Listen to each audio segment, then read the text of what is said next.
Previous లెక్చర్లో visual studio code ఎలా install చేసుకోవాలి అండ్ దాంట్లో మనకు కావాల్సిన ప్రాజెక్ట్ ఫోల్డర్ ఎలా క్రియేట్ చేసుకోవాలి అండ్ దాన్ని ఎలా ఆర్గనైజ్ చేసుకోవాలి చూసాం. ఇప్పుడు విఎస్ కోడ్లో మన ఫస్ట్ HTML కోడ్ని రాసి చూద్దాం. సో ఇది visual studio code editor interface and previous లెక్చర్లో ఒక ప్రాజెక్ట్ రూట్ ఫోల్డర్ అనేది క్రియేట్ చేసుకున్నాం. కావాలి అంటే ఈ ఫోల్డర్స్ అన్నిటినీ డిలీట్ చేసి ఓన్లీ index.htmlని యూస్ చేయొచ్చు.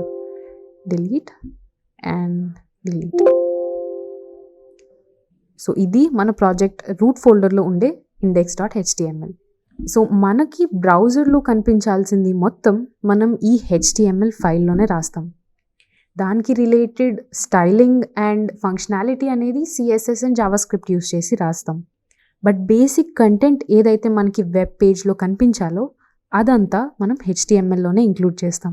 సో ఇన్ కేస్ మీరు ఆల్రెడీ ఫోల్డర్ క్రియేట్ చేసుకోకపోతే మై ప్రాజెక్ట్ అనే ఫోల్డర్ క్రియేట్ చేసుకొని దాంట్లో index or any name .html అనే ఎక్స్టెన్షన్ యాడ్ చేసి క్రియేట్ చేసుకోవాలి. ఈ .html అనే ఎక్స్టెన్షన్ సిస్టమ్కి ఇదొక HTML ఫైల్ అని ఇండికేట్ చేస్తుంది. ఒక కోడ్ ఎడిటర్ యూస్ చేయడం వల్ల అడ్వాంటేజ్ ఏంటి అంటే ఇక్కడ మనకి కోడ్ ఆటో కంప్లీషన్ ఉంటుంది. అంటే HTML కోడ్ రాసే ముందు దానికి ఒక బేసిక్ స్ట్రక్చర్ ఉంటుంది.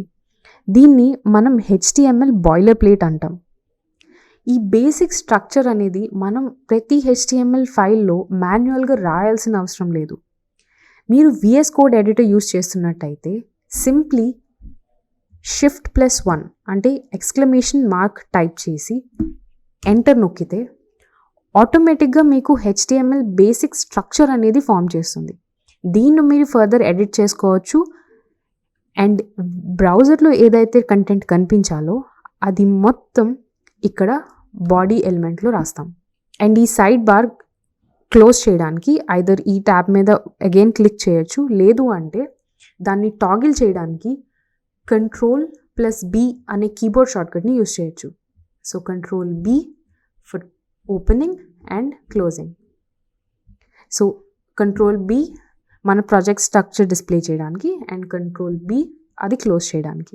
సో ఇప్పుడు మన ఫస్ట్ HTML కంటెంట్ రాద్దాం. Let's say welcome first HTML. So welcome to first HTML code.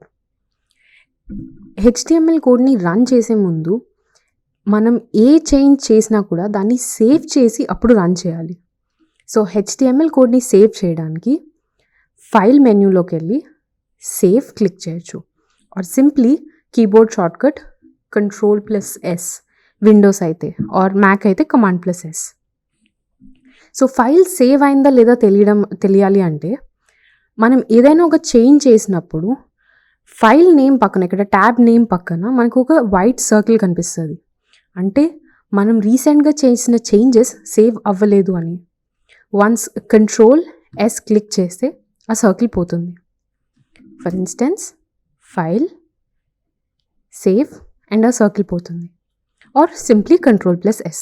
ఇలా చేంజ్ చేసిన ప్రతిసారి సేవ్ చేయాల్సిన అవసరం లేకుండా ఫైల్ ఆప్షన్లో ఇక్కడ ఆటో సేవ్ అనే ఒక ఆప్షన్ని చెక్ చేసుకోవచ్చు. సో ఇప్పుడు మనం ఏ చేంజ్ చేసినా కూడా ఆటోమేటిక్గా ప్రతి సెకండ్కి అది సేవ్ అవుతూ ఉంటుంది. మీరు చూస్తే ఇక్కడ వైట్ డాట్ ఏ చేంజ్ చేసినా కూడా వైట్ డాట్ అపియర్ అవ్వట్లేదు. అంటే మనం చేసే ప్రతి update as soon as update అవ్వగానే అది చేంజ్ అవుతుంది, అది సేవ్ అవుతుంది. ఇప్పుడు ఈ కోడ్ని మన బ్రౌజర్లో చెక్ చేయడానికి దాన్ని రన్ చేయాలి అంటే కోడ్ మీద రైట్ క్లిక్ చేసి open with live server.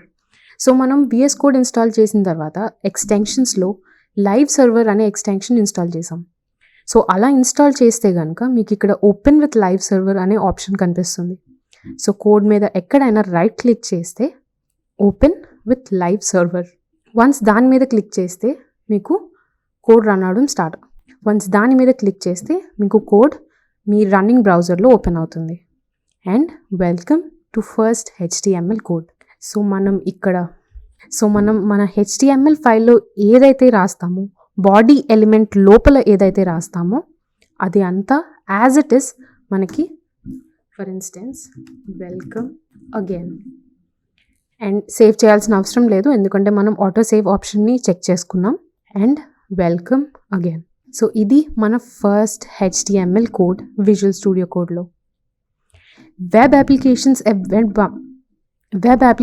And web content create చేయడానికి ఇది స్టార్టింగ్ స్టెప్. సో మన HTML డాక్యుమెంట్లో మనం ఒక బేసిక్ స్ట్రక్చర్ ఫస్ట్ క్రియేట్ చేసాం. లైక్ డాక్ టైప్ అని, HTML అని, హెడ్ అని డిఫరెంట్ ట్యాగ్స్ క్రియేట్ చేసాం. సో నెక్స్ట్ లెక్చర్లో each of these tags meaning ఏంటో చూద్దాం.